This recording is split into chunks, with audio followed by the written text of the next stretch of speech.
Good afternoon, everybody. James Devine here. We'll get started in just a minute. There's still a few people getting signed in. Please bear with us for about another 30 to 45 seconds and we'll get started.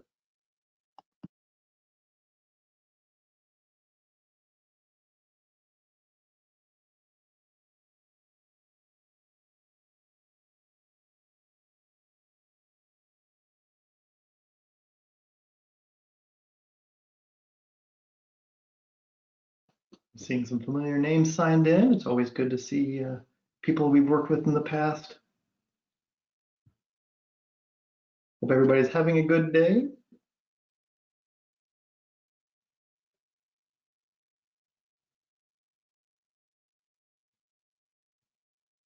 Just a few more seconds and we'll get started. Just now at the top of the hour.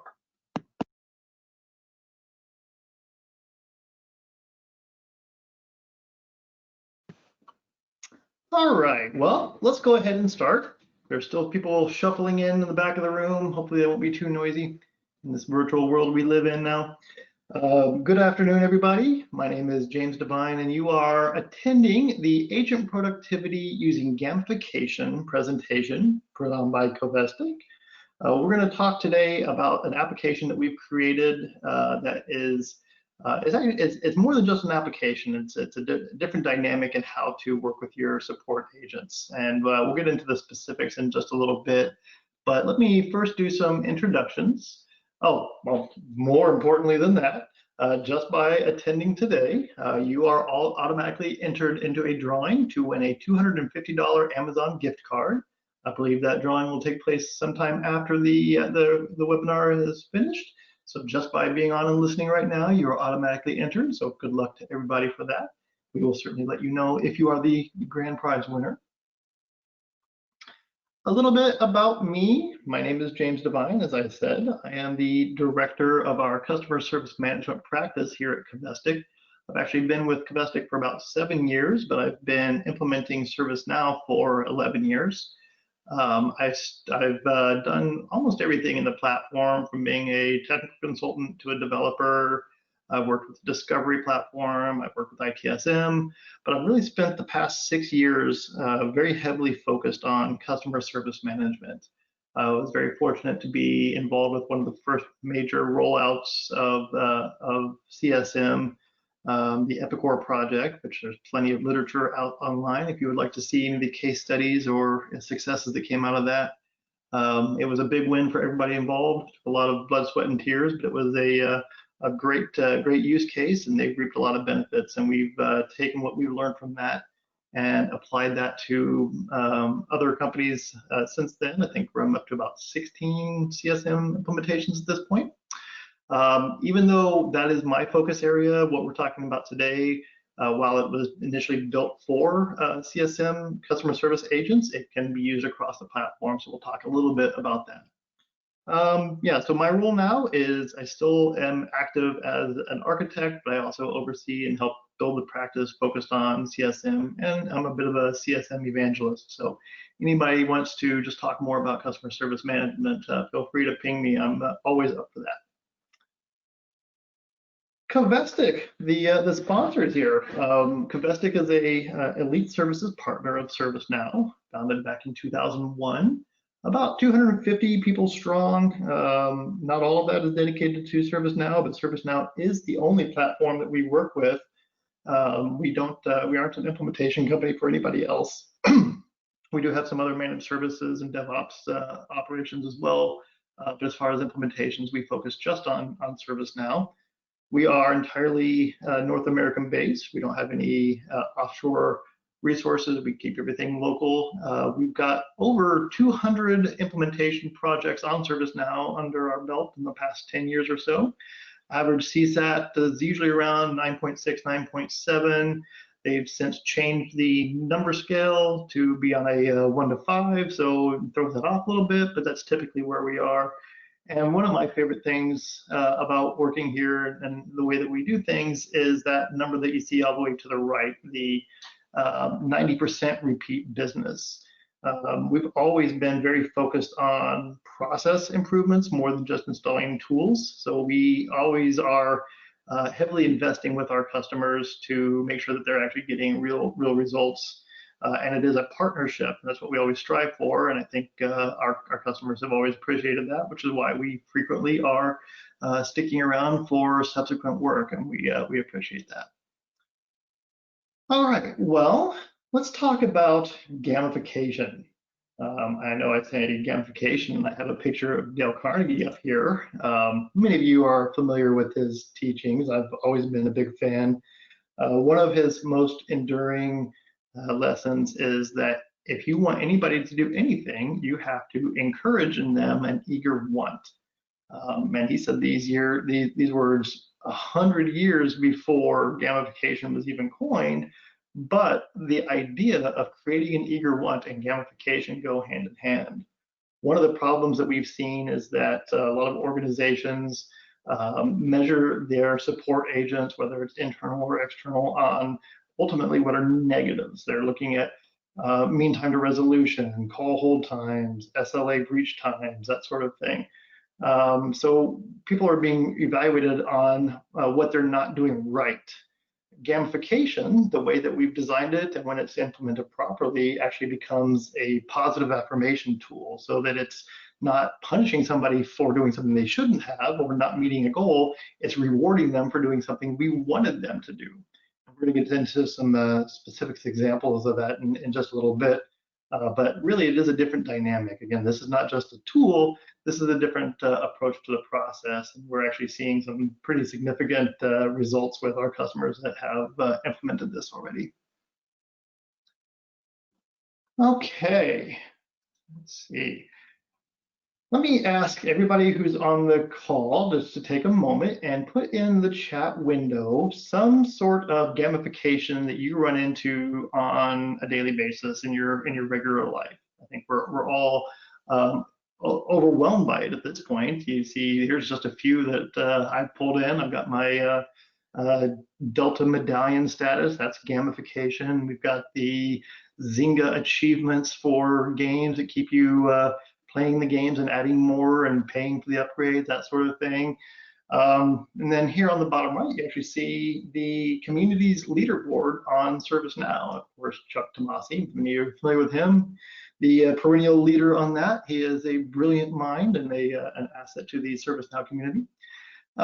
These are all examples of gamification that we see in personal and recreational, but also in business.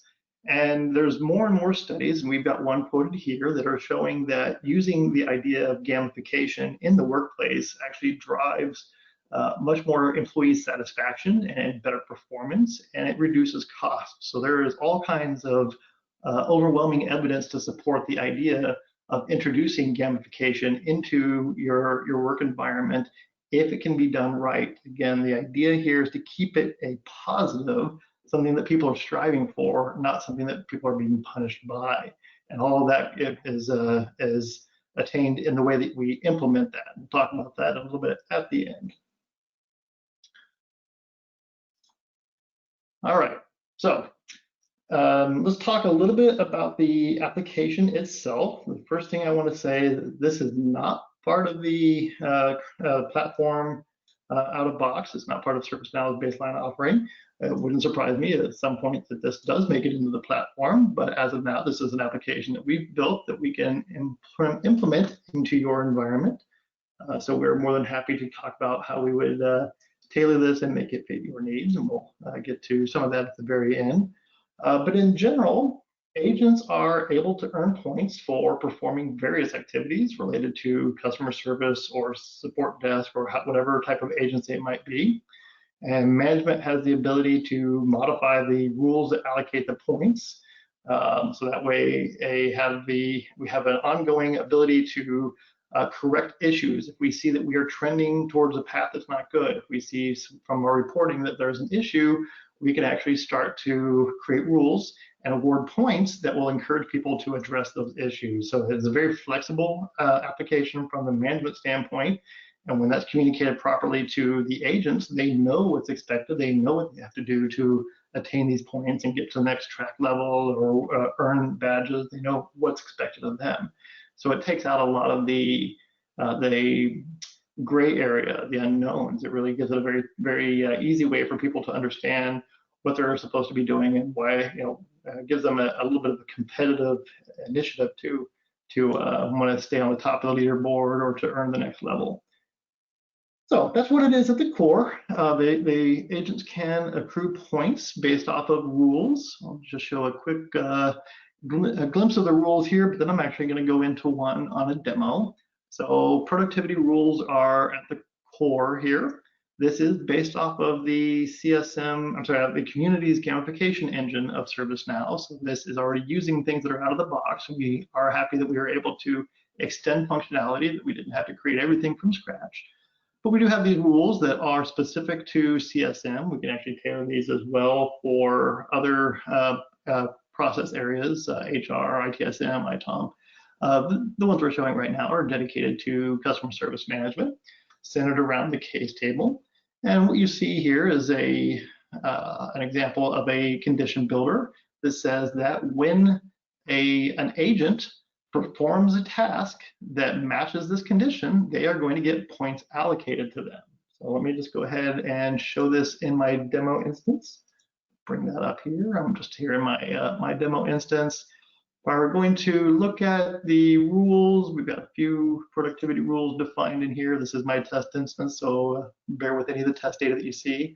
The one that we're just looking at is creating a product-specific case. We have one designed for first call resolution.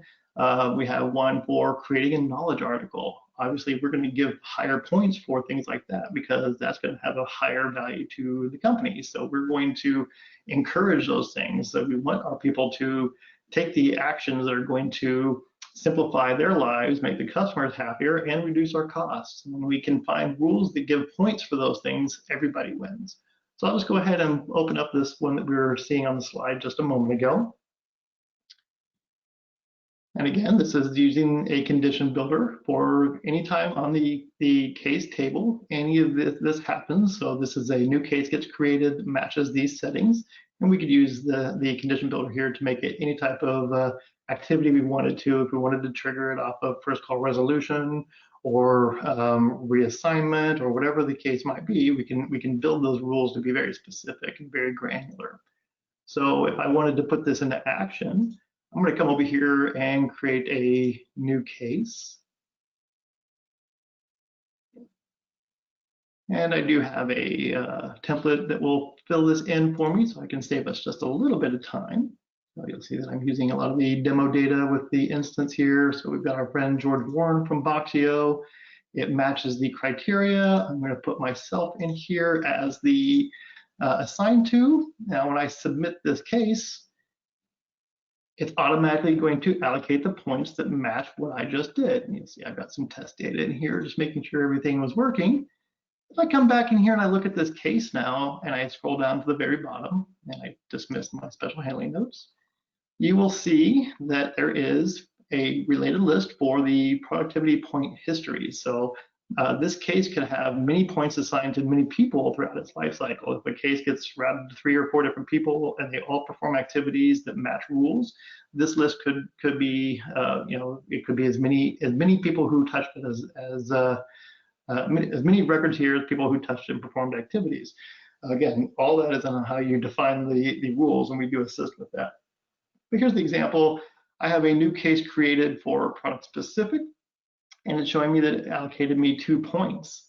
But what if I know that that particular case was a little trickier, or I was talking to the CEO of our best customer, or something about what I just did warrants more points than what I was allocated based off of the rule? Well, I have the ability to come in and request an adjustment. So I can come in here and say, I think this should be 3 points, and then I can request the point adjustment. Oh, I do need to give a justification. It was a really tough call. And then my manager is going to get an approval, and they can determine whether or not they think my work notes, my justification there warrants additional points. So we're not rigid to the rules, but we do want to make sure that we are being consistent with them, because that is part of the value here, is that it is consistent across the board. Everybody's playing by the same rules, but we do want to have some exception cases built in. So that will create the approval, and then if my manager were to approve it, then it automatically updates that. So that's the core, is the rules and the points that get allocated. So if I come back over here to my slides, we'll see that we have the ability to have tracks and badges tied to the accrual of points. So examples would be if I am a customer service agent who is on tier 1 and I wanted to have 2 or 3 different levels of tier 1 agents that based off of their experience or based off of whatever thresholding I could do that, and they would have to have a certain number of points accrued in order to reach that level. That's part of the track. We can also have it to where it's a rolling basis, so you would have to maintain a certain number of points in order to keep that status. Just like I have to do with my airline. If I don't fly enough miles every year, I would lose my status. So we have that built in as well. So we have a couple different options there. And then the badges can either be allocated based off of the point accumulation, or it can be individually awarded based off of manager discretion. So we have a couple different ways that we can do that. And for the demo here, we just created some generic gold, silver, platinum. But obviously, if you have your marketing department wants to be creative with what you would create for that, we've seen organizations have a lot of fun with it, where it's a bit whimsical, taking a little bit more of the Angry Birds, Words with Friends type of icons and badges, things that will again create that little dopamine hit, that little fun, competitive, I just earned a badge, I just got an award, something that's going to keep it positive. That's the underlying idea here, is we want to keep this as positive as possible. We don't want anything in here to be, if you don't get a certain number of points, you're fired. It's actually far better to be looking at it from the positive angle. And even one of our customers was using this to drive their bonus structure payout. So the bonus, your bonus payout was tied directly to your accumulation of points, which we thought that was a pretty fantastic way of incentivizing their agents to do the activities they wanted them to do.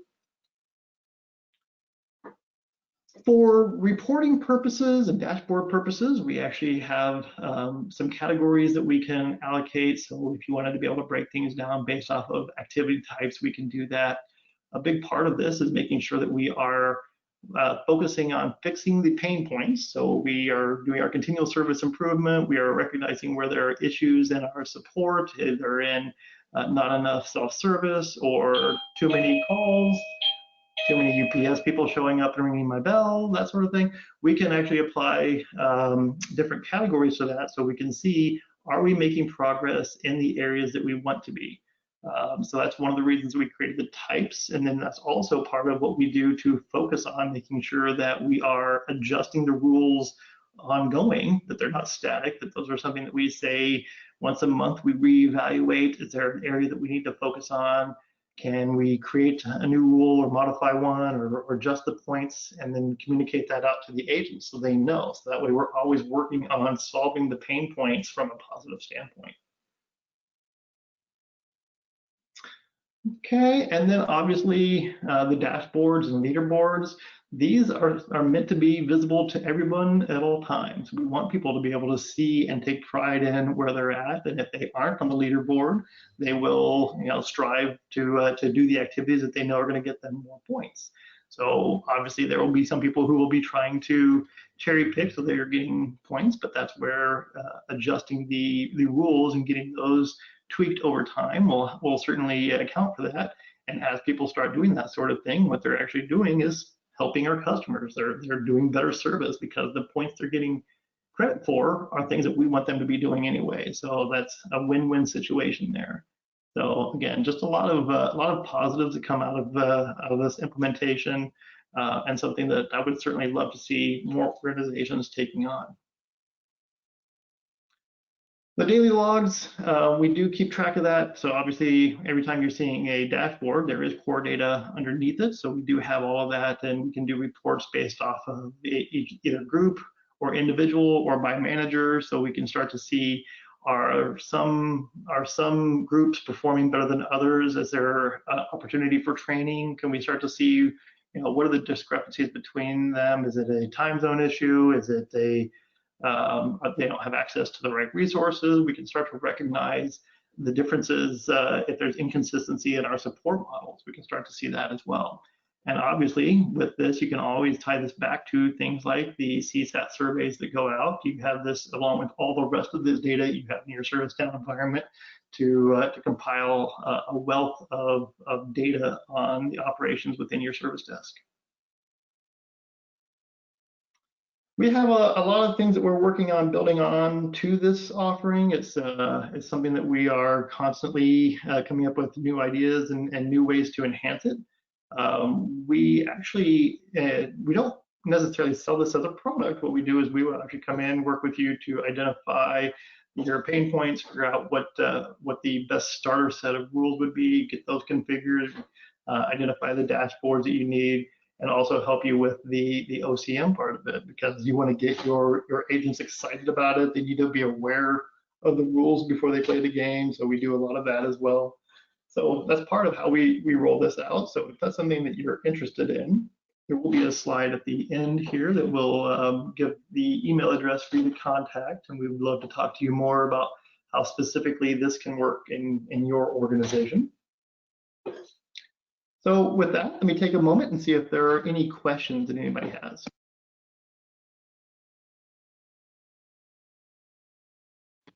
And I do see one question about can this be used in ITSM?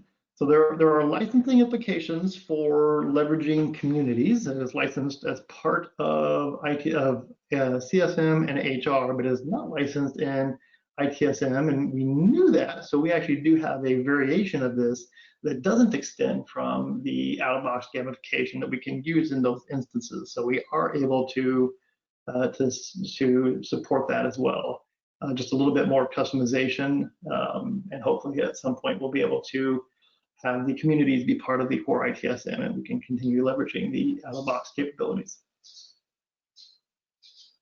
Okay, another question, how long does it typically take to deploy?